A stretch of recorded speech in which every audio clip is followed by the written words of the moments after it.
จะเตียไปเจเลยก็ได้จะเตียไปเจนะตี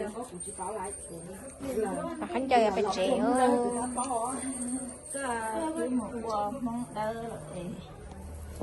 บุตรท่านใช่เป็ดว้าจะตัวนั้นน้องว้า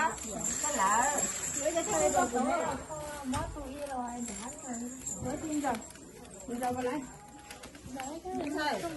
nên sai tích mất khẩu đó anh tích tôi tụi nào muốn đó anh tự tích mất khẩu đó mua ai muốn mua nữa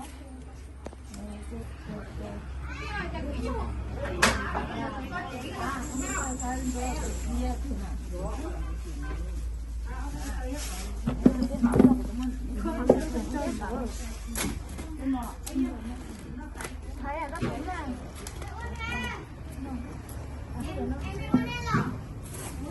nè chú chạy về nét cho là đi được quá nét từ cái chuyện mình nói trong phải là nó cho cô cho sống luôn nhá cô có được không cô có được hết luôn mày chỉ sợ cái chị mất công ra mất công chạy thế nào nó có nói nó làm đi cho cái gì đâu tiếp thì khoa về thì đừng chuyển qua ý lại nó có là tư là tư thế phải lúc để chẳng hạn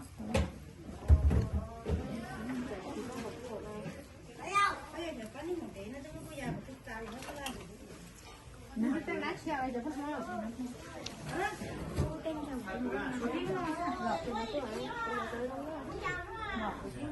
lọ mò có giờ thay cái mò lọc thay nữa mò có mà em mò kia để làm gì đâu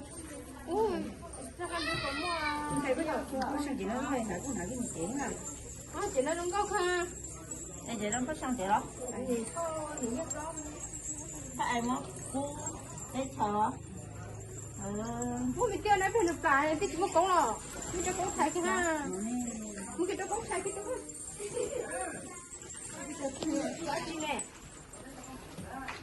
Vừa vui nữa. Tôi ở chờ đó. Sao tôi ở chờ đó.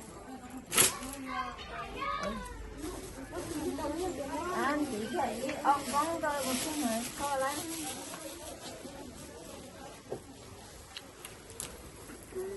một tầng lầu luôn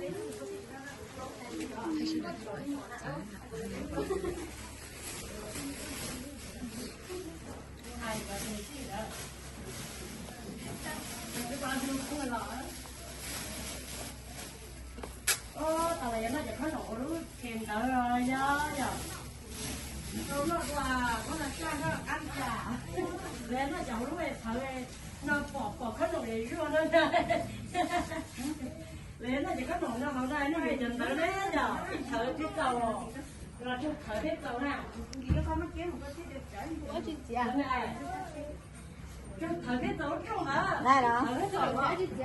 ถ้าช่างสักก็จะคนหัวมาก็จะคนหัวก็เสียตีเนี่ยเป็นร้อย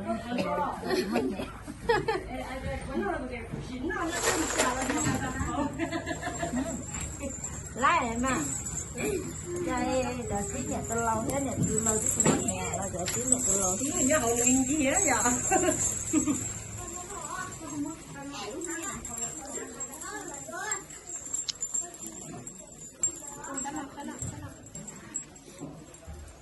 bọc ghế đi em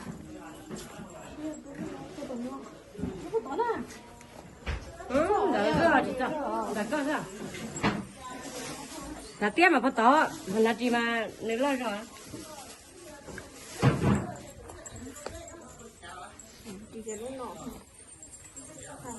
hộp phở đấy cái dập lau này nó đừng chiên là nó không phở đâu đây cái đây trong tủ đó ui chỉ mới cho cái gì thôi tía lấy à cho chỉ lấy nè mất đầu đời mất này cho nên giờ là cái này chị uống từ cách ăn xong tôi nhớ chị yêu chị mình hay không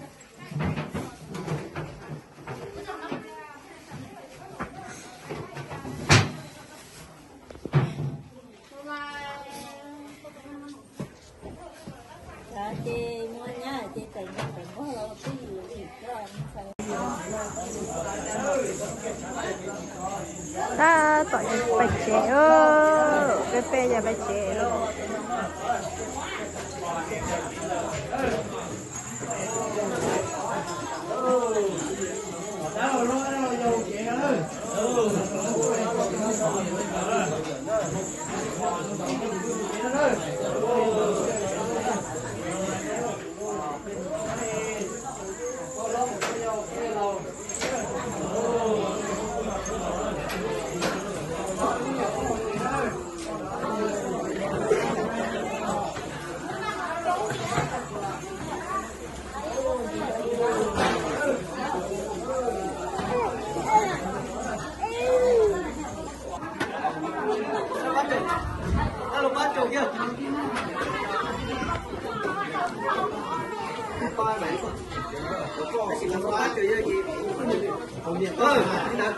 ê, cuối cho nó một bé sát rồi, chuyển ra một cua.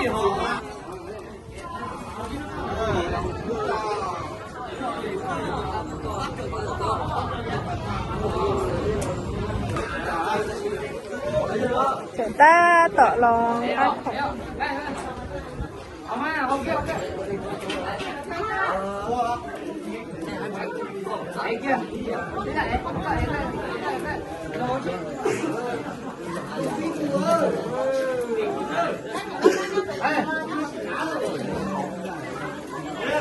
Phải luôn,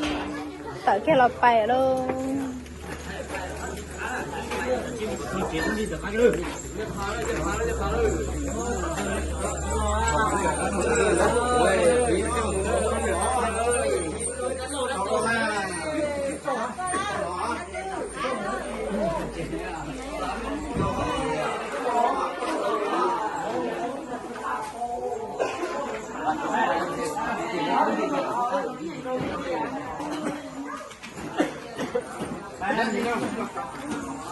Anh ấy chỉ cho không á?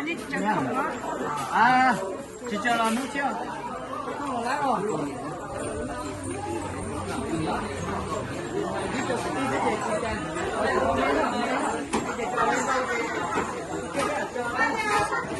Ôi bây giờ cá thì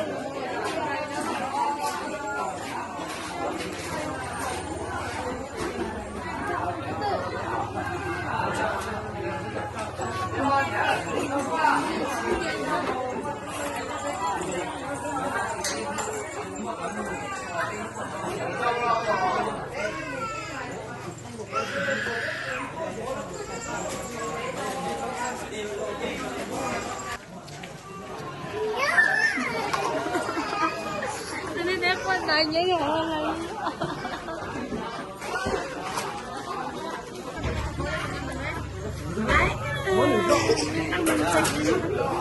Thấy tuổi đó mà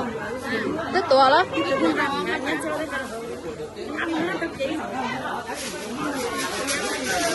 Anh áp đẹp chụp hình đây nè. Có tù xa Đừng dễ dư nhà xin gì nữa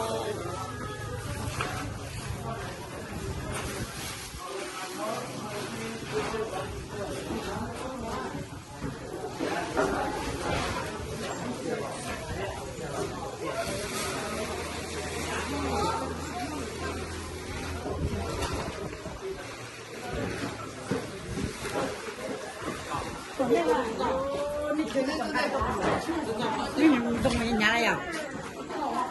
Không phải nhá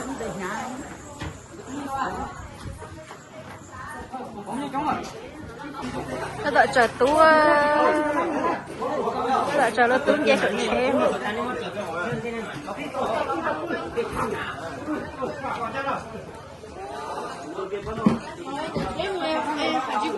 Đây là tôi cho bự ha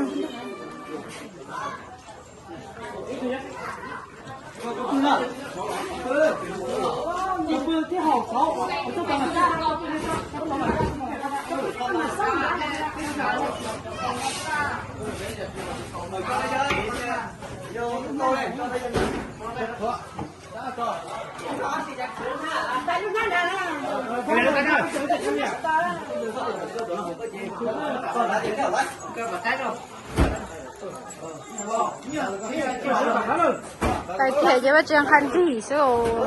tôi cũng tân thôi thì trường khăn gì ai thế cái đấy gì mùa con này tiền gì à tiền là tôi chỉ vô hai lần tiền khỏe đó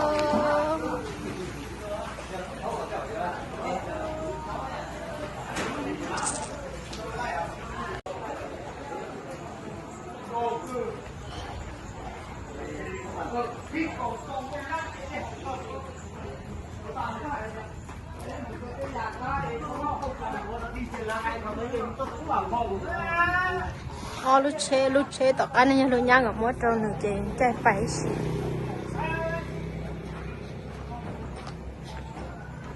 lúc cái tỏi về chơi lúc là trái tua lúc tao ăn nó chơi cái nửa đuôi là mỗi trong nửa chén trái phải luôn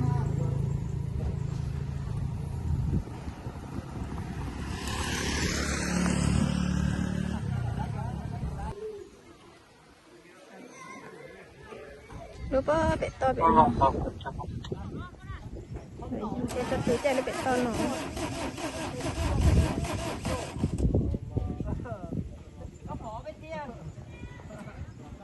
nó đã này lúc đi chỗ chỉ là chạy cho chạy luôn đã nó